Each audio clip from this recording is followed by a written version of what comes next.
তার জন্য। তাই মেষের জীবনের দ্বিতীয় সবচেয়ে বড় চিন্তা যে কিভাবে জয়লাভ করব।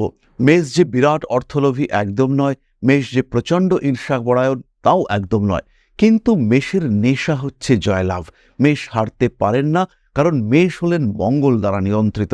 তিনি সেনাপতি। সেনাপতি যুদ্ধে মৃত্যুবরণ করতে পছন্দ করবেন, কিন্তু তিনি হারতে পছন্দ করবেন না। এটাই মেষের চিন্তা। মেষ কিন্তু নিজের অস্তিত্ব টিকিয়ে রাখবার জন্য মৃত্যুবরণ করতে প্রস্তুত, কিন্তু মেষ পিছু হটতে চাইবে না। তৃতীয়ত, মেষ নিজের সম্মান ধরে রাখতে পছন্দ করেন। মেষ রাশি, মেষ লগ্নের মানুষরা কোনোভাবেই নিজের সম্মানের সঙ্গে কম্প্রোমাইজ করতে পছন্দ করেন না। যে মান, যে সম্মান তিনি অর্জন করেছেন সেটা বিসর্জন দেওয়া, সেটা কিন্তু তার জন্য অসম্ভব। তাই মেষের তৃতীয় বড় চিন্তা নিজের সম্মান, নিজের অস্তিত্ব এটি বজায় রাখা। মেষের চতুর্থ চিন্তা মেষের সন্তানদেরকে মানুষ করা।